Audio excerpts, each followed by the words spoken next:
In the High Court at Auckland, on the 9th of December 2024, Greg Oliver was given until the 31st of January 2025 to come up with a creditor's proposal to avoid bankruptcy.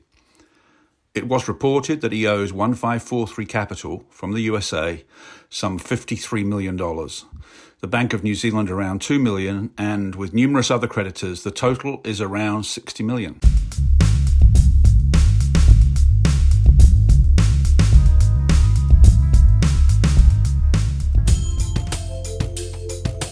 It has now been almost 3.5 years since Mr. Oliver became the owner of Gulf Harbour Country Club. He made repeated assurances to club members, community residents and other parties who were concerned that he might have plans to convert the green space to residential housing, that he intended to build on what was already there and make the Gulf Harbour Country Club an even brighter jewel in the crown of Auckland and New Zealand. It is believed that within one day of becoming owner for the country club land, it was packaged and offered for sale to people who might have an interest in building houses on the green spaces of the country club. All while ongoing assurances were being made to the local community and members. Over 50 trees were cut down and further assurances were given that they would be replaced with New Zealand native trees. Those assurances were so compelling that it came as a complete shock to most of the community when 2 years later, the country club was abruptly closed. Members turned up for their tea time on that day in July 2023 to an A4 sheet of paper taped to the inside of the pro shop that simply stated that the club was now closed. A contact name was given, but no communication was responded to from either that person or the owner. 4 months later, the truth of the owner's intents were laid bare, as a resource consent was lodged with Auckland Council, which failed to hide a thinly veiled plan to convert 8 of the holes of the existing country club to residential property. The plans of what would happen to the rest of the country club were presented as a redevelopment of the golf course through the purchase of other land, such that the first 8 holes would be converted into residential housing land and the new land used to replace those holes so that an 18-hole golf course could be maintained.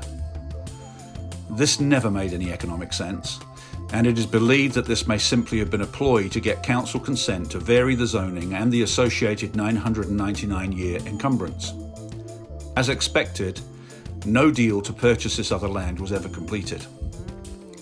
And it became obvious that the rest of the green space, the remaining 10 holes, would likely follow the same pathway over time, and KWGS believe plans have been cited that show up to 3,000 homes were envisaged to make up a development of residential property that would more than double the number of residents in Gulf Harbour.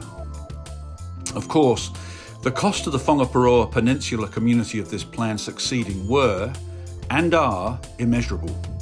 The roading infrastructure barely copes with current traffic levels. The addition of thousands more cars in and out of Gulf Harbour create a hardly imaginable scenario. Just that alone would dramatically change the day-to-day lives of the people who have committed their life to this small part of New Zealand at the end of a peninsula. Furthermore, anyone who takes more than a few minutes to think about the knock-on effects on education services, health services, wastewater capacity, recreation, and even food supply would quickly come to the conclusion that the consequence of this development would not be contained to Gulf Harbour and Army Bay. The whole of the peninsula would become a services-starved, gridlocked nightmare every single day. The Keep Whangaparoa's Green Spaces group were, however, not caught by surprise. KWGS, formed at the time Mr. Oliver purchased the golf course and country club business by a small group of people who did not believe that a property developer would suddenly decide to become a long-term golf club business owner, began to mobilise and plan for the eventuality of closure that suddenly appeared on that piece of paper on the pro shop door in July 2023. In November 2023, Mr. Oliver asked Auckland Council to alter the boundaries of the golf course land, effectively cutting the front holes from the back ones. The consent was at first considered by Council using their usual processes and was then passed on to an independent commissioner. And the commissioner adjudged that a public notification, submissions and hearing process should be put in place, as the boundary change request was far-reaching in terms of what could logically follow for the golf course land, and therefore the public should be able to have a say before any decision was made. The owner has asked since for a judicial review of the Commissioner's decision, but that review is yet to be scheduled. KWGS legal advice is that it is extremely unlikely that the High Court would reverse the Commissioner's decision. The inconvenient reality, and one that has proved resilient to the change of use of the land to assuage the appetite of the property developer and owner, is a covenant that was placed on the land in 2006.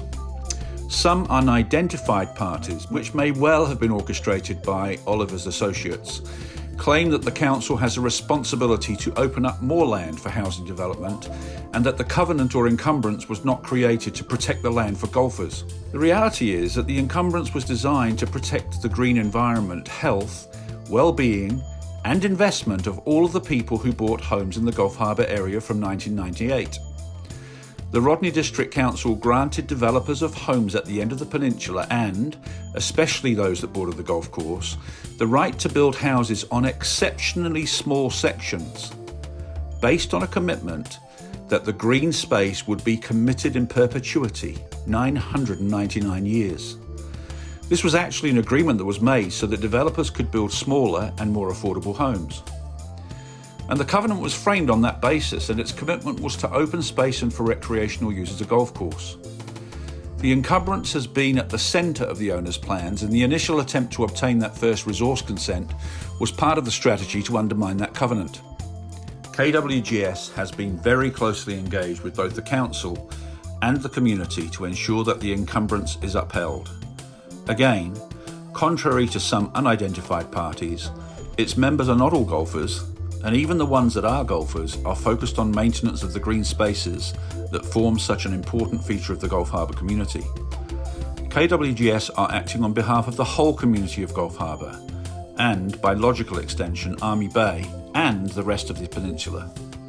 They have done their homework, conducted the transport studies, the wastewater studies, the assessment of the critical role that is played by the green space in stormwater management, sediment management, the carbon features, and the very important role that the land plays in supporting the nature corridor from Tiri Tiri Matangi Island across the Shakespeare Regional Park and then the Country Club, right down the Whangaparoa Peninsula through to the main North Island landmass at Silverdale. As an example, the infrastructure study commissioned by KWGS, and that will soon be presented, shows that in addition to the wastewater and roading constraints, plus the existing vacant land already zoned for residential development, that east of Whangaparoa town, with existing zoned land and the growth in housing from intensification allowed under central government legislation, the potential already exists to meet housing demand for close to 100 years. The report also highlights the fact that east of Whangaparoa town is severely geographically constrained and is therefore not part of Council's focus for future urban development. In addition to these hurdles for any would-be developer, KWGS has pointed out on this YouTube channel that the road from Whangaparoa town centre to Gulf Harbour is highly congested at peak times. And as the population continues to grow with some 1,400 more dwellings already zoned and allowed for in Gulf Harbour steadily coming on stream, the peak congestion times will continue to increase. There is no scope to economically widen the 10-kilometre stretch of road from Whangaparoa town to Gulf Harbour. And this constraint on development will not in any way be alleviated by the Penn Link Road, scheduled for completion in 2028. In July 2024, after extensive lobbying by KWGS and other locals, and after two disastrous fires which destroyed the clubhouse buildings, Auckland Council CEO Phil Wilson wrote to Mr Oliver, stating that the council would uphold the encumbrance in favour of the community, who wish to see the land remain zoned as open space for golf and country club purposes. More recently, in November last year, Watercare dropped a bombshell on any would-be property developers on the Whangaparoa Peninsula, declaring there will be no new wastewater connections until at least 2031, due to capacity constraints at the Army Bay wastewater treatment plant. So, what are our hopes for the future of the Gulf Harbour Country Club land? Well, KWGS has been working since early last year to assess, evaluate and define the potential for the land and developing its vision, all within the envelope of the encumbrance. First of all, we realised that the current owner had no intention to fulfil their obligations as landowner to manage the green space. Its fairways, weeds, paths, pest plants or rodents that were beginning to become more visible as long grass was now hiding the fairways and offering new places where they could safely live. The eventual reduction of the buildings that had become such a familiar landmark to the community being reduced to rubble by an uncaring owner failing to secure the vacant property demonstrated to everyone that the only way that the green space would be looked after involved proactive action from the community. Those familiar with the area will have noticed in recent months the golf course has lost its derelict appearance and is looking a lot more like a tidy green space that its community can once again feel proud to conduct their lives in and around. In October last year, KWGS supported the founding of the Gulf Harbour Community Trust, who have created an organisation that now is working to a plan to take care of the country club land given the current owner's ongoing neglect of it. The Community Trust is now supported by a team of people who are methodically mowing the 89 hectares of land and a team of landscaping experts and enthusiasts who are tackling the sprawling vegetation that has grown untended for over a year. The Trust has also partnered with Restore Hibiscus and Bays and educated and enabled teams of people to begin a meaningful fight back against the pest plants and weeds that have seeded all over the golf course and now into people's gardens. New Zealand Forest and Bird have also continued to play a critical role in managing rodents and using their bait stations and traps that are in situ all over the course and managed by volunteers. Over 130 people from the local community have consistently committed their time, energy and resource on volunteer days, and more than 30 people have volunteered to be patrons of the fairways and take additional responsibility to pick up rubbish and manage the pest plants, weeds and areas around specific parts of the country club. As with the KWGS executive team, most of those volunteers are not golfers either, but they are committed to seeing the unique Robert Trent Jones Jr. golf course take its place in the green space that they intend to daily enjoy for many more years to come. KWGS believes the timing is right for the significant area around the former clubhouse to be developed. One potential addition would be a resort hotel. This is allowed for under the terms of the encumbrance. KWGS have researched and now articulated a possible business model revolving around such a resort hotel with restaurants and day spa, with a high-tech golf driving range and, of course, the golf course itself, fully restored, being a major drawcard for local residents, Aucklanders and visitors to the city. KWGS has carried out a comprehensive financial analysis which suggests that such a venture could be very attractive to the right investors. Importantly, KWGS say that any property developer thinking they can pick up some cheap land and build houses across it needs to think again. Mr. Oliver's ill-conceived plans have very sadly destroyed the community asset and wreaked environmental vandalism across this beautiful piece of land. But this community has taken a stand and fought back strongly. We are all in for the long haul, and anyone thinking the land is right for housing development should rethink and move on to other opportunities where the context and infrastructure can support such aspirations. Gulf Harbour has grown substantially more than any other community on the peninsula, and it is located at the very end of it. It is wholly unsuited for any further dramatic residential development, which might in the short term line the pockets of a property developer, but will leave a critically damaged community of people in its wake for generations to come. A community that, by the way, already has provision for 100 years of housing capacity to take its share in the growth of Auckland without any further intrusion onto the green spaces of the peninsula. That is why we are fighting. That is why this community will not back down.